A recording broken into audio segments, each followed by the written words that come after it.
तोष सिंह, आप देख रहे हैं आपकी बात मध्य प्रदेश। मध्य प्रदेश में चुनावी साल में महिलाओं के बाद अब सियासी दल यूथ पर फोकस कर रही है, युवाओं पर। कुल मतदाताओं में युवा मतदाताओं की संख्या आधा से ज्यादा है, अधिक है। इसलिए सभी राजनीतिक दल उन्हें अपने अपने पाले में खींचने की कोशिश कर रहे हैं, तमाम वादे कर रहे हैं, तमाम दावे भी कर रहे हैं। तो बीजेपी जहां युवाओं के लिए सरकारी नौकरी, स्किल और रोजगार मेले का आयोजन करवा रही है, वहीं पर कांग्रेस ने भी अपने वचन पत्र में युवाओं को खासा जगह दी, तरजीह दी है। तो कांग्रेस युवाओं को बेरोजगारी भत्ता देने की बात कह रही है, वहीं पर आम आदमी पार्टी भी दिल्ली मॉडल के जरिए युवाओं को अपने पाले में करने का दावा कर रही है। तो बड़ा सवाल यही उठता है कि आखिर युवा इस बार किसके साथ जाएंगे? विकल्प तो सामने कई हैं।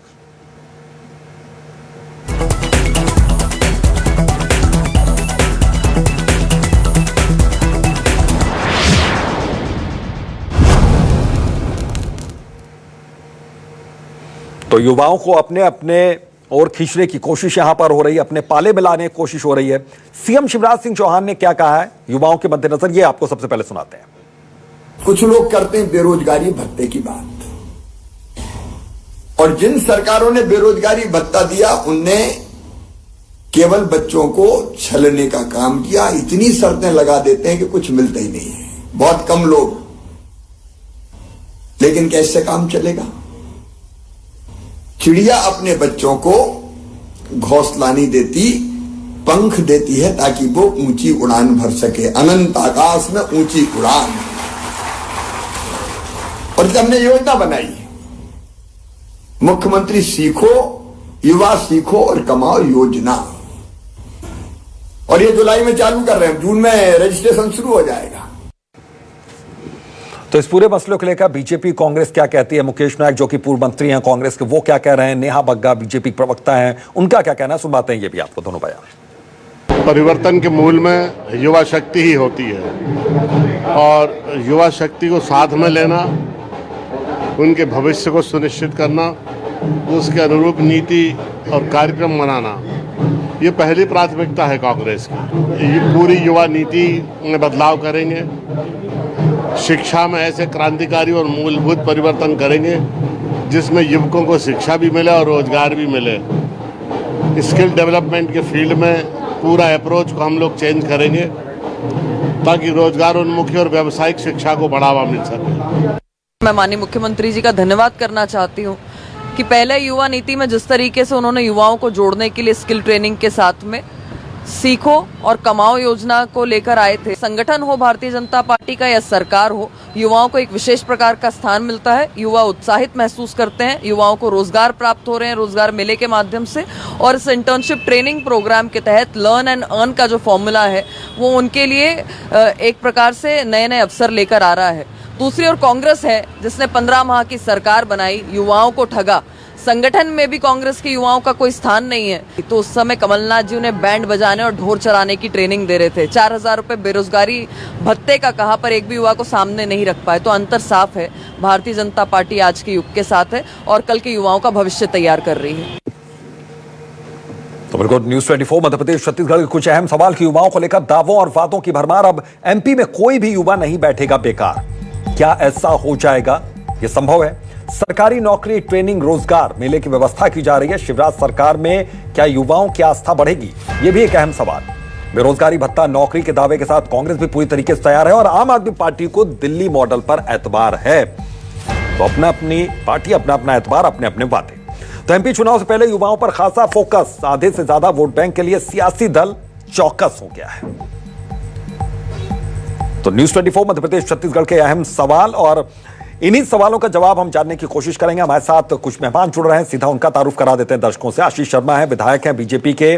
बहुत बहुत स्वागत है आशीष जी आपका। विपिन वानखेड़े हैं, विधायक हैं कांग्रेस के। विपिन जी आपका बहुत बहुत स्वागत है। अजय बोकिल जी हैं, वरिष्ठ पत्रकार हैं, सर आपका बहुत बहुत स्वागत है। और अतुल शर्मा है, प्रवक्ता आम आदमी पार्टी के, आपका भी बहुत बहुत स्वागत है। सबसे पहले आशीष शर्मा, मैं आपसे समझना चाहूंगा कि युवाओं पर फोकस की कोई खास वजह है, या फिर युवाओं के लिए पहले से सोचा हुआ था सरकार ने कि युवाओं के भविष्य को सुधारना है? देखिए, भारत एक युवा देश है। मध्य प्रदेश में भी लगभग 1.5 करोड़ से अधिक युवा है, और युवा हमेशा निश्चित ही देश की शक्ति होती है, देश के परिवर्तन का वाहक होता है। और इसलिए युवाओं के हाथ में अगर काम नहीं होगा, वो निठल्ले रहेंगे, वो बिना काम के बैठे रहेंगे, तो निश्चित ही उससे समाज का भला नहीं होगा। इसलिए युवा को सही दिशा देना, युवा को रोजगार देना, उसकी बौद्धिक क्षमता का सकारात्मक उपयोग करना, ये प्रत्येक सरकार की जिम्मेदारी होती है। मध्य प्रदेश की शिवराज सिंह सरकार ने जितनी योजनाएं बनाई है उसका अधिकतम लाभ युवाओं को मिला है। युवाओं को सबसे ज्यादा, अगर मैं कह सकूं, स्वरोजगार की योजनाओं से जोड़ने का काम शिवराज जी और मोदी जी की सरकार ने किया है। एक अच्छे राज्य के लिए, एक अच्छे राष्ट्र के निर्माण के लिए अच्छी शिक्षा नीति की आवश्यकता होती है। यदि शिक्षा का खर्च हम कम से कम करेंगे, तो पुराने जमाने में हम सुनते थे माता पिता बेटा बेटी की पढ़ाई के लिए अपनी जमीन जायदाद तक गिरवी रख देते थे, लेकिन आज मध्य प्रदेश में शिक्षा को हमने मुफ्त किया है और मध्य प्रदेश का युवा आज विदेश में भी पढ़ाई करने जा रहा है। अनुसूचित जाति जनजाति के बच्चे जो कभी स्कूल की चार दीवारी नहीं चढ़ पाते थे, आज वो उच्च संस्थानों में शिक्षा मध्य प्रदेश की सरकार के माध्यम से प्राप्त कर रहे हैं। सरकार उनकी फीस भरने की व्यवस्था कर रही है। जब हम पढ़ाई कर लेते हैं तब रोजगार एक बड़ी चिंता होती है, क्योंकि शासकीय नौकरियों की अपनी सीमाएं हैं, लेकिन फिर भी इस बार लगभग 1 लाख से अधिक नौकरियां मध्य प्रदेश की सरकार ने निकाली है, जिसकी 50% रिप्लेसमेंट हो चुकी है। हमने उद्यम क्रांति जैसी योजना लेकर आए। ठीक है, मैं और मेहमानों को जोड़ लेता हूं। मैं आपके पास दोबारा लौटता हूं। विपिन वानखेड़े जी, सरकार की ओर से जो दावे किए जा रहे हैं और जो वादे अभी तक किए गए थे, क्या वो वादे सरकार ने यहां पर पूरे कर दिए? आपको क्या नजर आ रहा है? और जो दावे अब किए जा रहे हैं युवाओं के भविष्य को सुधारने के लिए, वो दावे जो हैं वो कितने सही हो रहे हैं? और आपकी ओर से फिर अब क्या वादा किया जा रहा है यहाँ पर युवाओं के लिए? देखिए, आशीष शर्मा जी बहुत अच्छे व्यक्ति हैं और मेरे साथी भी हैं और हमारे बहुत अच्छे संबंध भी हैं, अच्छे नेता भी हैं, लेकिन साथ ही साथ झूठ बोलने में भी बहुत माहिर हैं। भारतीय जनता पार्टी की सरकार जैसे ही रोजगार का नाम लेती है तो देश के और प्रदेश के युवाओं के मुंह से हंसी छूट जाती है, क्योंकि ये एक चुटकुले के जैसा है। 2014 में नरेंद्र मोदी जी की सरकार आई ये दावा करके कि हम हर वर्ष 2 करोड़ युवाओं को रोजगार देंगे, जबकि आज पिछले 9 साल में 14 करोड़ से ज्यादा युवाओं के रोजगार उल्टा जा चुके हैं। जो सरकार हर साल 2 करोड़ युवाओं को रोजगार देती थी, जिनके कार्यकाल में अभी तक 18 करोड़ युवाओं को रोजगार देना चाहिए था, उस सरकार के 9 साल के कार्यकाल में 14 करोड़ युवाओं के रोजगार चले गए। भारतीय जनता पार्टी की मध्य प्रदेश की सरकार की हम बात करें तो लगातार भर्तियां निकाली जाती है, भर्तियों के लिए फॉर्म भराए जाते हैं और करोड़ों रुपए का गबन कर लिया जाता है। जो युवा बेरोजगार है उनसे भी करोड़ों रुपए लेकर भारतीय जनता पार्टी की सरकार खा जाती है। कभी जो है परीक्षा नहीं होती है, कभी परीक्षा हो जाती है तो परिणाम नहीं आता है, कभी परिणाम आ जाता है तो उनकी अपॉइंटमेंट नहीं होती है। ऐसी ढेरों समस्या है। अगर हम बात करें विधानसभा में, शिवराज सिंह जी की सरकार ने विधानसभा में ऑन रिकॉर्ड इस बात को स्वीकार किया है कि मध्य प्रदेश में 38 लाख से ज्यादा बेरोजगार रजिस्टर्ड है। तो ये साफ दर्शाता है कि मध्य प्रदेश में रोजगार की क्या स्थिति है। मध्य प्रदेश का युवा आज शिवराज सिंह जी की वजह से दर दर की ठोकरें खा रहा है, अपने आप को ठगा हुआ महसूस कर रहा है। और अगर कोई युवा हितैषी सरकार है तो वो सिर्फ कांग्रेस सरकार है, चाहे हम राजस्थान की बात करें, चाहे हम छत्तीसगढ़ की बात करें या फिर चाहे युवा हितैषी। ठीक है, मैं आपके पास आता हूं। अतुल शर्मा हमारे साथ जुड़े हुए हैं, आम आदमी पार्टी के प्रवक्ता हैं। अतुल जी, चूंकि आप नए हैं, सियासी लड़ाई में नए नहीं, लेकिन मध्य प्रदेश में चूंकि नए हैं और आपको बहुत ज्यादा तवज्जो कांग्रेस और बीजेपी दे नहीं रही है, लेकिन आपके पास क्या मॉडल है? दिल्ली मॉडल के अलावा क्या कुछ और भी चीजें हैं जो युवाओं को आकर्षित कर सकती हैं? युवा आप पर क्यों भरोसा जताए, ये थोड़ा सा समझाइए। युवा हम पे भरोसा जताएगा और मैं चैनल के माध्यम से कहना चाहता हूं कि मध्य प्रदेश में अगर आंकड़े की बात करें तो 2 करोड़ 20 लाख युवा आबादी है मध्य प्रदेश में। और मध्य प्रदेश का जो सरकारी पोर्टल है, रोजगार का सरकारी पोर्टल, उसमें 39 लाख 32 हजार बेरोजगार युवाओं का रजिस्ट्रेशन है और करीब 50 से 60 लाख युवा जो ग्रामीण अंचल से आते हैं, जिनको मध्य प्रदेश की बीजेपी सरकार ने संसाधनों से वंचित रखा, वो बेचारे कई कारणों की वजह से रोजगार पोर्टल में रजिस्ट्रेशन नहीं करा पाते हैं। तो ये 50 से 60 लाख युवा जो ग्रामीण अंचल से आते हैं और 40 लाख जो रोजगार पोर्टल में रजिस्टर्ड हैं, इन दोनों को मिलाएं तो 1 करोड़ की आबादी पार हो रही है। यानी प्रदेश का हर दूसरा युवा बेरोजगार है। ये काम किया है मध्य प्रदेश की बीजेपी सरकार ने। अब यहीं पर हम दिल्ली मॉडल की बात कर लेते हैं। हाँ हाँ। पिछले 5 से 7 सालों में दिल्ली में 12 लाख युवाओं को रोजगार दिया गया है ऑन रिकॉर्ड। तो हमारे पास आंकड़े हैं, काम किए हुए आंकड़े हैं, और वही हमारा मध्य प्रदेश में भी प्रचार प्रसार का माध्यम होगा।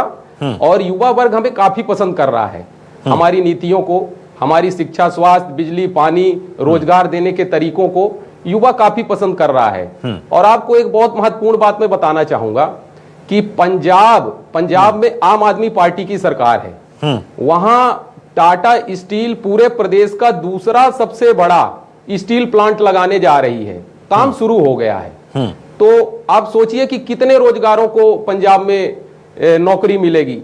तो ये इतना बड़ा मध्य प्रदेश है, क्षेत्रफल की दृष्टि से बहुत बड़ा राज्य है। यहां इन्होंने ना तो कोई फैक्ट्री लगाई, ना कोई प्लांट लगाया, खाली घोषणाएं की, युवाओं के भावनाओं से खेला और नौकरी के नाम पर केवल फॉर्म बांटे। इन्होंने ऑनलाइन फॉर्म निकाले जिनका 600, 700, 1000 रुपए शुल्क रखा गया, फॉर्म भरने का शुल्क रखा गया, और वो पूरा पैसा उगाही करके और युवाओं का पैसा ये अपने पार्टियों के घोषणाओं के प्रचार प्रसार में लगा रहे हैं। मतलब कुल मिला के आपका कहना है कि युवा आप पर भरोसा कर रहा है और आगे भी भरोसा करेगा।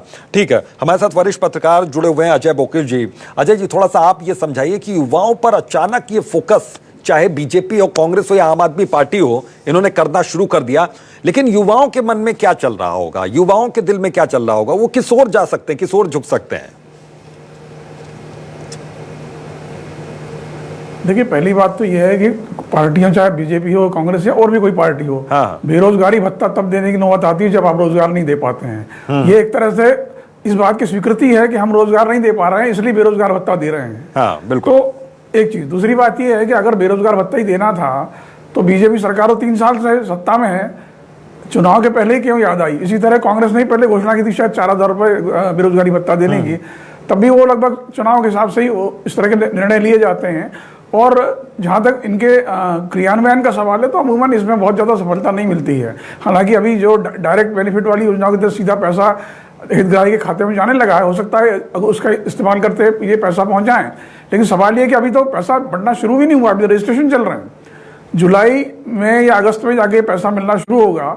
तो बीजेपी का अनुमान शायद ये है कि चुनाव के पहले तक कुछ लोगों के पास ये पैसा पहुंच जाएगा तो वो जो हितग्राही हैं वो वोटर के रूप में कन्वर्ट हो सकेंगे, ये इनका अपना अनुमान हो सकता है। लेकिन मूल मुद्दा इससे कम नहीं होता है। सवाल ये है कि सरकारें रोजगार देने में नाकाम रह रही हैं और जिस तादाद में बेरोजगारी बढ़ रही है अगर रोजगार दे भी रहे हैं तो उस अनुपात में नहीं है जितनी जरूरत है। तो अब इसमें मुद्दा ये है कि क्या ये वोटर में कन्वर्ट होंगे कि नहीं होंगे।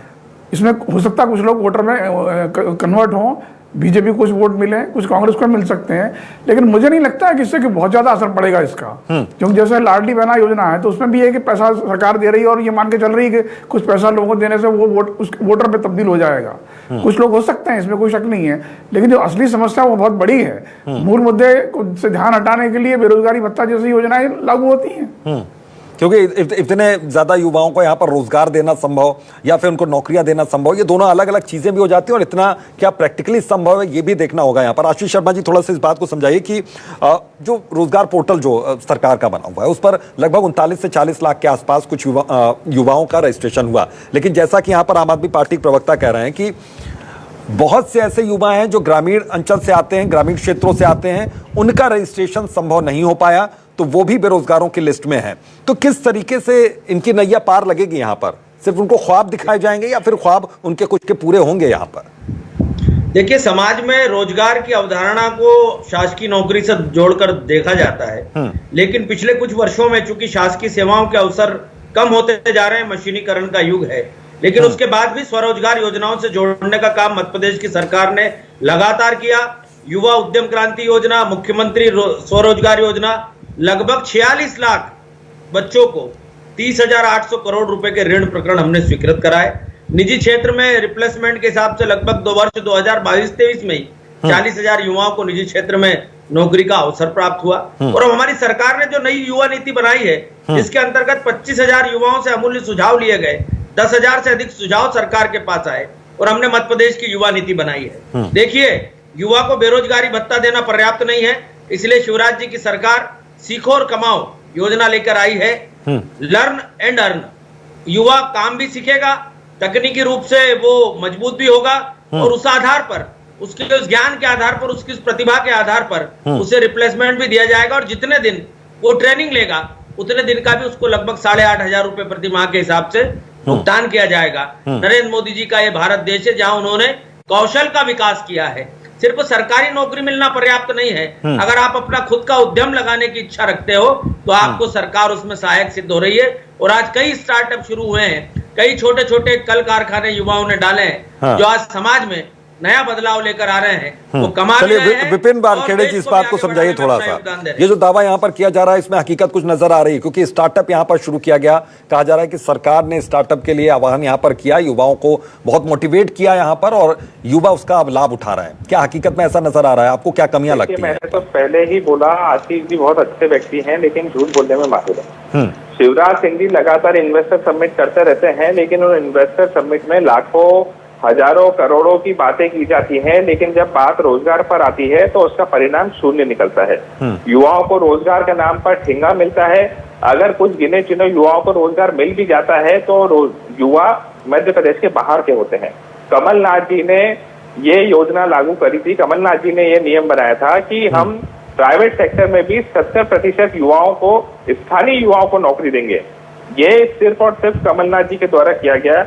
साथ ही अगर हम बात करें तो जब हमारी मध्य प्रदेश में सरकार थी तब स्वाभिमान योजना का शुभारंभ किया गया, जिसमें हमने युवाओं को 100 दिन का रोजगार प्रदान किया। साथ ही साथ अगर हम बात करें हमारे वचन पत्र की, तो हमारे वचन पत्र में कमलनाथ जी ने स्पष्ट कहा है कि सिर्फ 6 महीने में जितने भी सरकारी पद रिक्त पड़े हैं उन सभी रिक्त पदों को हम भरेंगे। अगर बात की जाए बेरोजगारी भत्ते की तो साफ तौर पर उदाहरण है राजस्थान है, छत्तीसगढ़ है, कर्नाटका है।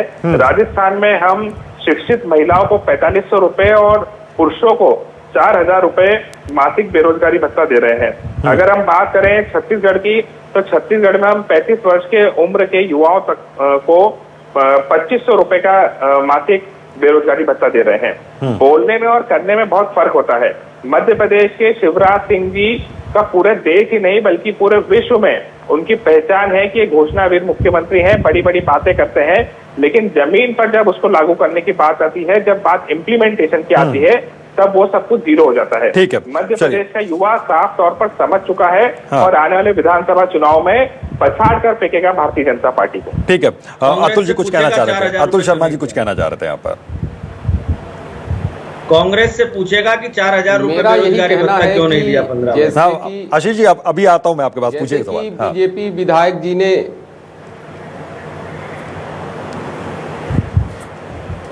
जी अतुल जी बात पूरी कीजिए। जी, जैसा कि अभी बीजेपी के विधायक जी ने कहा कि युवाओं के लिए हमारे पास बहुत नीतियां हैं, तो नीतियां और घोषणाएं तो आपके पास हमेशा रही हैं और आप ही के पास, आपके अलावा कांग्रेस के पास भी रही हैं। 70 साल से आपने जो है तो नीति और घोषणाएं, इनका इम्प्लीमेंटेशन कब होगा? आप किस दिन का इंतजार कर रहे हैं? कौन सा फीता काटना है आपको? कौन सा आपने मुहूर्त निकलवाया है कि वो दिन आ ही नहीं रहा है जब आप सवाल मतलब नियत को लेकर उठ रहे हैं या किसानों के लिए कुछ सवाल नियत को लेकर उठा रहे हैं आप? हाँ, नियत पे बिल्कुल नियत पे सवाल उठा रहा हूं मैं।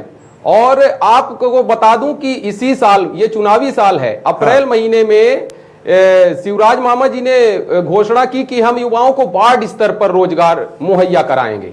तो वार्ड स्तर पे आप क्या रोजगार मुहैया करा पाएंगे? कौन से ऐसे कारखाने वार्ड में लगा देंगे? सड़क नाली तो आपसे बन नहीं रही वार्डों की, जहां बनी है तो वहां साफ सफाई नहीं हो रही, सड़कें टूटी पड़ी हैं, नालियां गंदी पड़ी हुई हैं। आप कहां से रोजगार दे देंगे? कौन सा ऐसा आप वहां पे कारखाना संयंत्र लगाने जा रहे हैं? वार्ड स्तर पे आपने घोषणा कर दी, घोषणा करने के पहले सोच तो लेना चाहिए। तो ये हालत है बीजेपी सरकार की। तो ये जुमलेबाजी जो है अब चलेगी नहीं। एक तीसरा विकल्प हम दे चुके हैं मध्य प्रदेश में और मॉडल हमारा दिल्ली का ही रहेगा। दिल्ली मॉडल के तर्ज पे जो विकास हुए हैं वही हम मध्य प्रदेश में करेंगे। और हम दिल्ली में अगर 12 लाख युवाओं को पिछले 5 साल में रोजगार दे सकते हैं तो मध्य प्रदेश में देना कोई बड़ी बात नहीं है। ठीक है। और हम इस चीज के लिए प्रतिबद्ध हैं। अजय हमारी सरकार चुन के आएगी तो हम रोजगारों को कि एक तीसरे विकल्प की बात यहाँ पर हो रही कि आम आदमी पार्टी एक तीसरा विकल्प बनकर उभर रही है और जो वादे यहाँ पर बीजेपी कर रही हो या फिर कांग्रेस कर रही हो उसकी काट निकाल के लेकर आई है आम आदमी पार्टी दिल्ली मॉडल के थ्रू। इसको कितना ज्यादा गंभीरता से अभी युवा ले रहे हैं, क्या वो तवज्जो दे रहे हैं आम आदमी पार्टी जो यहाँ पर वादे कर रही है युवाओं के बीच में? देखिए, आम आदमी पार्टी पहली बार इतने बड़े पैमाने पर मध्य प्रदेश चुनाव में उतर रही है, विधानसभा चुनाव में, तो उनकी बात लोगों तक पहुंचेगी जैसे पहुंचाएंगे। अभी तो उसका इतना बहुत ज्यादा, पिछले चुनाव में तो 1% वोट भी नहीं मिला था इनको, तो अब इस चुनाव में चूंकि उनका दावा है कि 230 सीटों पर लड़ने वाले हैं, तो ये अपनी बात उन तक पहुंचाएंगे। और दिल्ली मॉडल और पंजाब मॉडल की बात हर जगह करते हैं, कुछ काम हुआ भी है, इसमें कोई शक नहीं है, लेकिन मध्य प्रदेश के युवा उससे कितने परिचित हैं और कितने परिचित होंगे ये तो अभी देखने की बात है। बिल्कुल, ये थोड़ा सा इंतजार यहाँ पर करना पड़ेगा क्योंकि थोड़ा सा समय कम है, इसलिए मैं माफी चाहूंगा अजय जी, आपकी बात अधूरी रह गई यहाँ पर। लेकिन हाँ, नीति जरूर बन रही है, लेकिन नीयत क्या है पार्टियों की ये भी युवा समझ रहे हैं। बहुत बहुत शुक्रिया आप सभी मेहमानों का इस चर्चा में शामिल होने के लिए। तो आज का मसला यही था, मुद्दा यही था कि युवाओं को कितना ज्यादा आकर्षित यहाँ पर पार्टियां कर पा रही हैं। दावे बहुत हैं, वादे बहुत हैं, लेकिन इनमें दम कितना है ये तय करेगा युवा। तो आज आपकी बात मध्य प्रदेश में बस इतना ही। दीजिए इजाजत, नमस्कार। और आज